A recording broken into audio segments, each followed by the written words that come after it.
Capital rotation will be the absolute number one key to maximizing your returns here in 2026.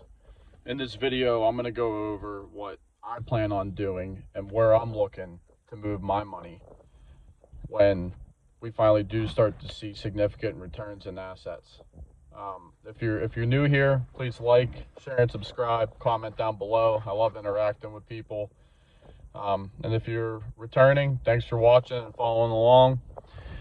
Let's get started here. So if you guys are looking at crypto, which I'm sure you are if you found this video, there's other things to be paying attention to right now that normally are leading indicators on what's going to come next. So if you look at gold and silver, specifically silver right now, it's still on a tear.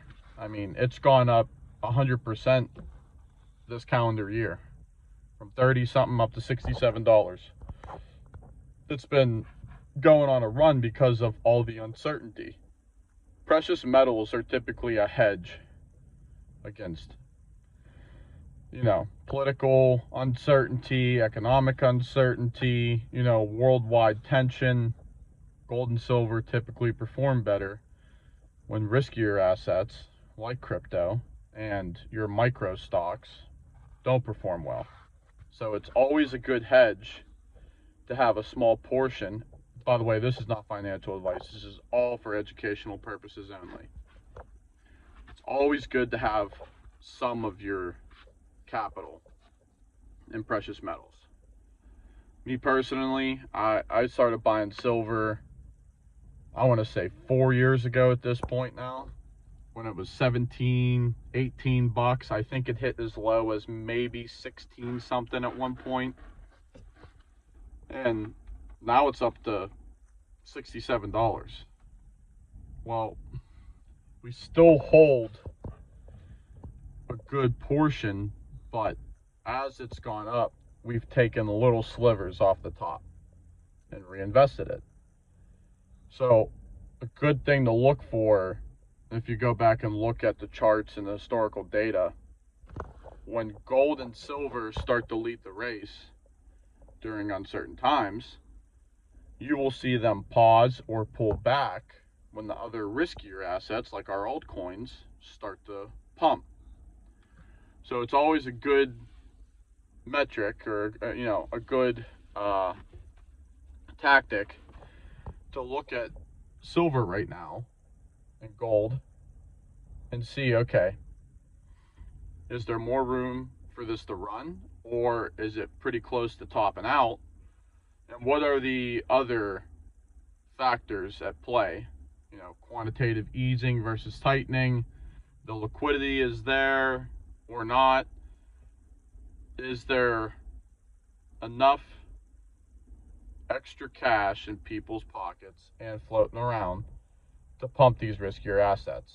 Well, we thought that Japan rate hike was going to destroy crypto. The data before said so. But there was a couple things that were different this time. We weren't overheated. We're completely, I would say, bottomed out, oversold, not overheated, not overbought. So that was different. And they only raised it 25 points. Some people were speculating 75, but it didn't happen. So I follow a couple channels that are pretty on top of this stuff, and they preach, diversification and being ready to move an asset where you just made, 100, 200, 300%, taking some profits, or your initial investment at least, out and holding it in cash. Or if you already have something you have an eye on, reinvesting it into that. Or like I said, you put it in cash and you sit and wait, and then you find the next play. Patience is always the key here. Like, if you take profits out of something, don't get anxiety over, I got to put it back in something right now. Like, I've made that mistake before, and then sometimes you end up just giving back what you just made, and now you have to hold it, or you're going to sell it at a loss.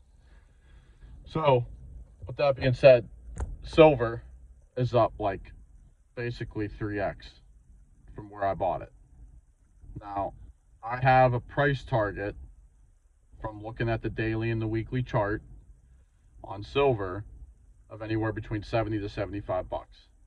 It would be smart to take 20, maybe 25% off the top and see if it's worth putting that back into XRP, Tau, virtuals, whatever.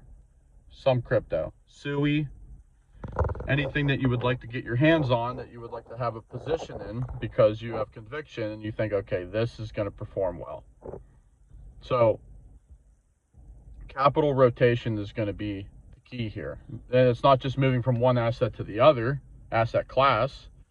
It could be, okay, XRP just went nuts, but say SEI, Tau, virtuals, name your altcoin, whatever that you like. Hasn't done much yet, but the data is there. There's a lot of stable coin activity on the chain. There's this partnership. There's all this. The company's turning a profit, blah, blah, blah.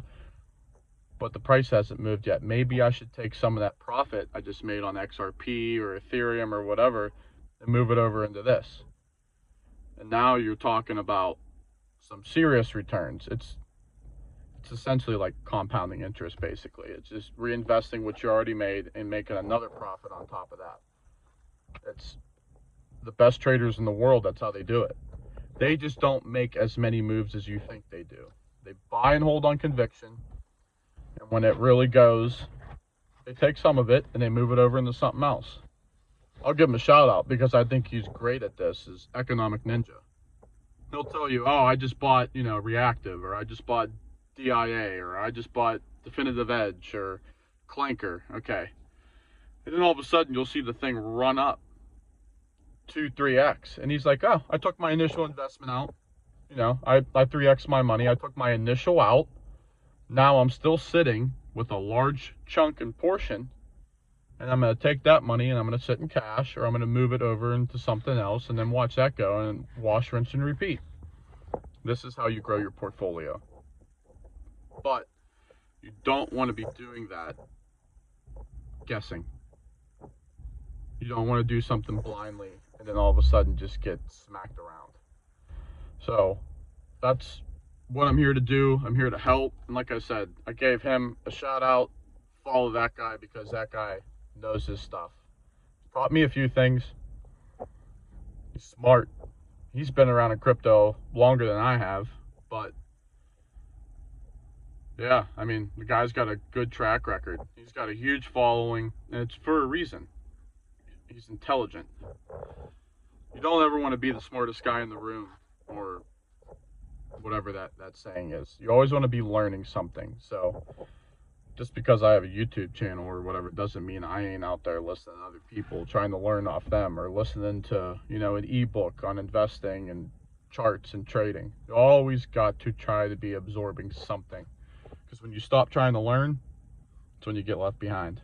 When you think you're the smartest guy in the room, you're not. There's always somebody out there that knows more than you. So with all that being said, guys, I know this is pretty vague. I know people are looking for, give me exactly what I need to do. Like, what should I be selling this at, and what should I be moving over into? That day will come. It's coming. It's just, you got to prepare for it. You got to be ready. You got to have your price targets, and you got to stick to it. You're never going to sell the absolute top. You're not. And you're never going to buy the absolute bottom. So you got to be okay with buying something and watching it drop another 5, 10%, 20%, whatever. And you got to be okay with selling something a little bit early and watching it spike another, 5, 10, 15%. Because when it finally does top, that road down is always a lot faster. It comes quicker than you think. And now your emotions are through the roof, and it's really hard to make sound, good decisions with your money. It just is. Take it from me. Like I said, I've made these mistakes, and the key to making a mistake is not repeating them. You got to learn, you got to adjust, and you got to move on. and just don't do it again. It's the biggest thing. So I'm happy with what I've done with my portfolio in the last 2.5, 3 years, and I plan on doing some big things with it here in 2026, especially with all that we have coming down the road. So, and if you want to know what that is, there's a bunch of videos I've posted recently on what's coming. The government is talking about it constantly. You know, the Fed isn't announcing QE because they're not going to, but they are quantitative easing. They're printing money right now. They're buying back treasury bonds. You got to print money to do that. So the liquidity is coming. It's coming fast. You just got to be ready. You got to be early. You want to be early. You don't want to be late. All that being said, guys, thanks for coming and watching. Please comment down below. I'd love to know what you think. Until next time, God bless.